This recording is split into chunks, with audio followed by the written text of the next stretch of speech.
Distinguished guests, it's an absolute honor. I get to travel around the country speaking to firefighters from the smallest of departments to the biggest cities. Going on 7 years ago now, I started a content platform called National Fire Radio, which was a podcast and social media platform that was designed to protect the integrity of the job. When I talk about the job is career, volunteer, paid on call, or anything in the middle. The job is the job. Fire doesn't care. Fire can kill. Fire destroys. So they don't care who's coming, but we're coming. And so the fire service, it's kind of a funny thing. I'm that kid that grew up in the fire service chasing fire trucks on my bicycle. My father was a firefighter before me and was very proud to be a volunteer firefighter in the community that I grew up in. Proud is an understatement. Civic-mindedness ran wild in my family. My father was a councilman for 17 years, a mayor for 12 years, fire chief, fire captain, fire president, you name it. Giving back to the community was in his blood, and that filtered down through my family as well. My two brothers are firefighters, I'm a firefighter. It's a household full of firefighters, and we fell in love with it. We fell in love with the job. And I can go into a long diatribe about my upbringing. I do a program called Bridging the Gap, where I discuss my life and how it transposed into National Fire Radio. But I'll save that for that program. But I'll tell you this, I had an opportunity to be a career firefighter several times. And I chose to go a different route. I went all in on a family business, and the family business treated me very well. And so much so that I remained a constant volunteer firefighter throughout my tenure. I'm going on 30 years in the volunteer fire service. I ride the back step this day, and I love it. My daughter, Lily, 16, joined a year ago. It's one of my greatest prides and joy of accomplishments within the fire service, is to bring that civic-mindedness, that dedication to your community to the next generation. The third generation of my family now is my daughter. It's awesome, and it's powerful. I look around this room tonight, 20 years, Fire One graduate, 20 years, 50 years. It's a beautiful thing. See, the American Fire Service is built on the volunteer fire service. It's Main Street, USA. It's the firehouses I visited today. I went to your firehouse today. It's a beautiful place. And the pride and ownership that hangs on the walls in that building is evident. See, the fire service is a very funny thing because firemen, firefighters, the men and women that fill these roles, they have an unbelievable passion for what they do. It's not a part-time job. It's not a hobby. It's a lifestyle. If you think about your upbringing in the fire service, whether you came to it later on in life or you joined at 14 or 15 or 16 years old, it consumes you. It becomes you. And you become it. And when you look around this room, you think about Main Street, USA, and a Norman Rockwell painting. What do you see? You see the firehouse, the fire truck halfway out the bay door, the pride and ownership of washing that truck, the pride and ownership of protecting and helping your neighbor. That is what the institution of the American Fire Service is built on. Who wouldn't want to be a part of that? I'm very proud to be a part of that, and I'm sure you are all too. As you look around the room, from young to old in this room, the fire service has consumed you. You're here tonight because of it. The friends you talk to daily are firefighters. The people you vacation with are firefighters. The people you want to hang out with are firefighters. It's a lifestyle, and there's nothing wrong with that. We should be very proud of it. And so for me, that's what it's all about. So the podcast and social media platform that I created is to protect the integrity of that, to capture the tradition and cultures that fuel the fire service. Because here's part of the problem and some things that I've been noticing.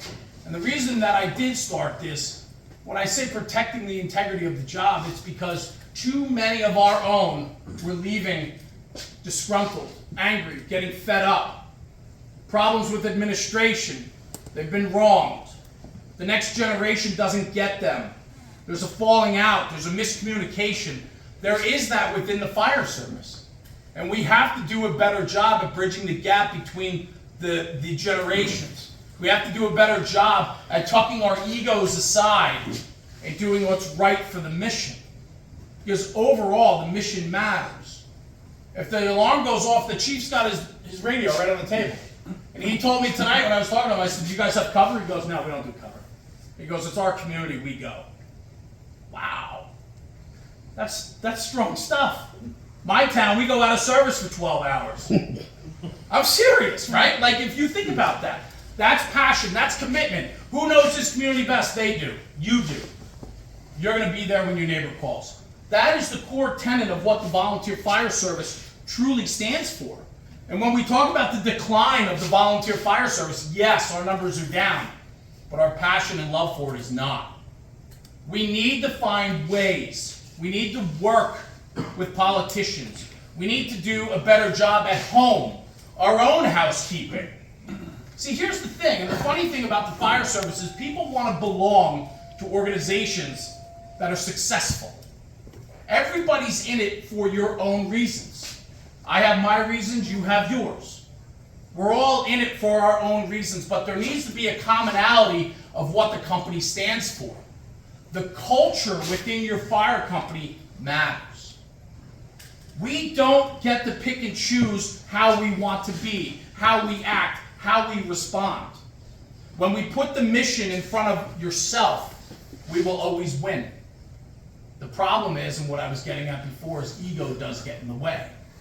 And now we have fire companies coming apart, inside battling. It's not the same as it used to be. See, I'm a firm believer that if you're going to the firehouse, you should be having a good time. I grew up there. I'm still a member today. I'm a past chief. I've worn many hats in that fire company, and I still love walking through that door every single day. The problem is, though, is we are losing people. And recruitment is a beautiful thing. Let's talk about retention.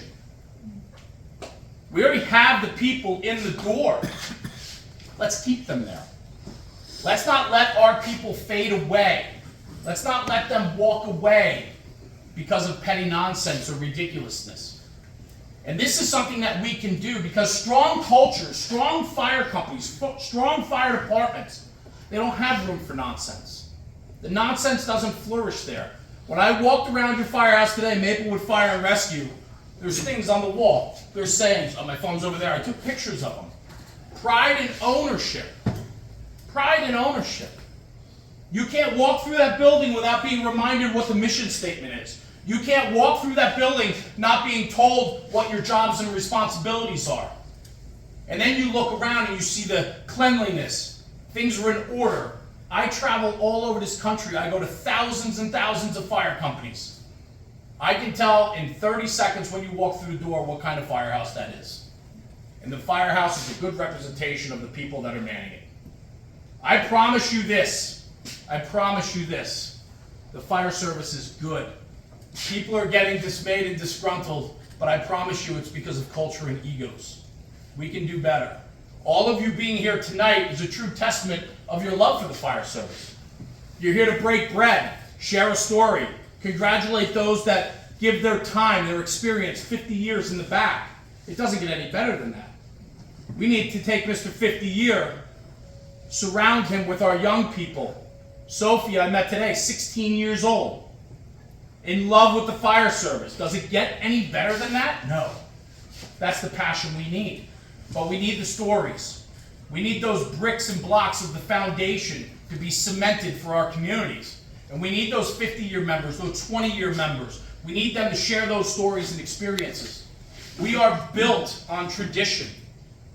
You have to know where we came from in order to progress forward. If you don't learn the lessons of yesterday, you're never going to succeed and move forward. I challenge the young people in the room tonight. Learn your department's history. Learn your department's culture. Learn who the people are that you're sitting with. Ask a story. And when the 50, I'm sorry I keep calling you 50-year. Sir, what is your name? Barry. Barry? Yeah. When Barry tells you the same stinking story for the 10th time, listen to Barry tell the same story for the 10th time.